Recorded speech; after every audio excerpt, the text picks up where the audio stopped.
Nathaniel felt it the moment he walked into the store, something was off. The morning sun poured through the tall glass windows of the Chicago clothing outlet, painting soft lines of gold across the floor. But the air still felt heavy, almost tense. Today wasn't a day for suits or polished shoes. Nathaniel wore a simple green jacket, jeans, and running shoes.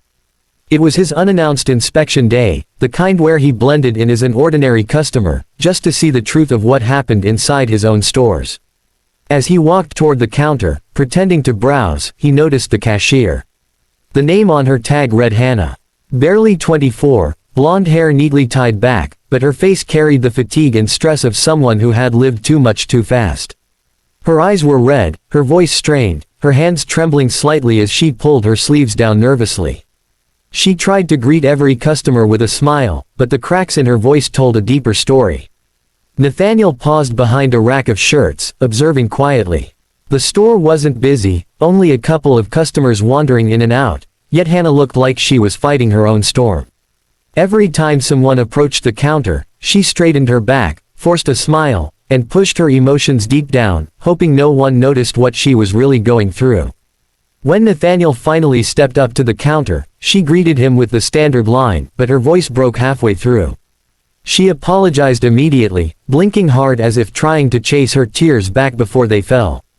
Her hands hovered over the register, shaking just enough for him to notice. Nathaniel answered softly, but inside, something clenched.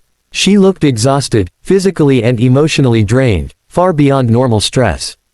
This wasn't someone having a bad day. This was someone carrying pain that had gone unseen for far too long. Then came a moment that made everything clearer.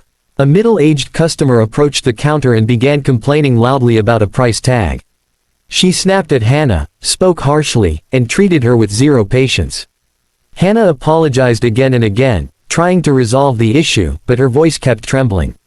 When the woman finally left, muttering under her breath, Nathaniel watched Hannah quietly wipe away a tear she thought no one saw.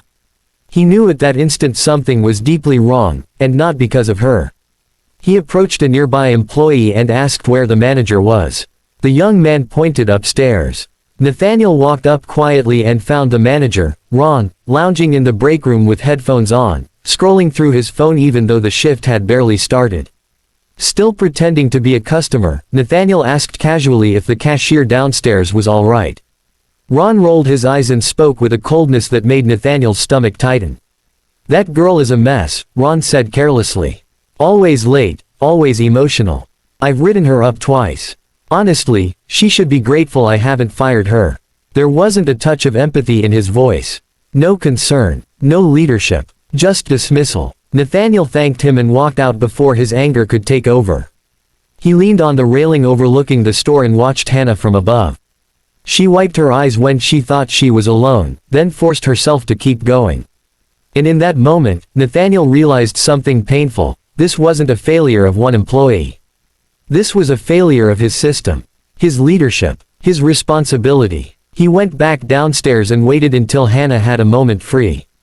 When he stepped toward her again, he asked softly if she was okay. She tried to smile, insisted she was fine, but her voice betrayed her. Then she whispered something that hit him straight in the chest. "I'm trying. It's just been a really hard week. But I can't lose this job." She wasn't asking for pity. She wasn't complaining. She was surviving. Nathaniel nodded gently and told her he'd be right back. This time when he walked upstairs, he walked with purpose. He opened the break room door without knocking. Ron looked annoyed until he saw Nathaniel's face. Nathaniel spoke calmly, introducing himself as the founder and CEO of the company. Ron's face drained. Nathaniel didn't shout. He didn't need to. He explained everything he had seen: Hannah's emotional struggle, Ron's neglect, his lack of compassion, and his unprofessional behavior. Then he said the words that ended it. "Turn in your keys today. We need leaders, not people who tear others down." Ron tried to defend himself, but Nathaniel simply walked out. The decision was final. He returned downstairs and quietly asked Hannah to join him in the break room. She hesitated, thinking she was in trouble, but followed. When he introduced himself, she froze, immediately apologizing for her tears, saying she didn't want to be a burden. She explained how she'd been caring for her sick mother, working double shifts, struggling financially, and trying to stay strong. She didn't want her personal struggles to affect her job. Nathaniel listened, really listened. When she finished, he told her she wasn't in trouble. Her job was safe. Her manager was gone. And that she wasn't invisible. He saw her efforts, her resilience, her dedication. He offered her paid time off, financial support for counseling, and a raise to give her some breathing room.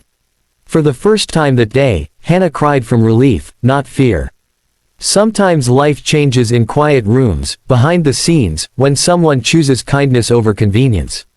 Nathaniel walked into the store as a leader and walked out reminded of something far more important: compassion can change someone's life. If this story touched your heart, like, comment, share, and subscribe. And tell us in the comments, do you believe kindness still has the power to change someone's world?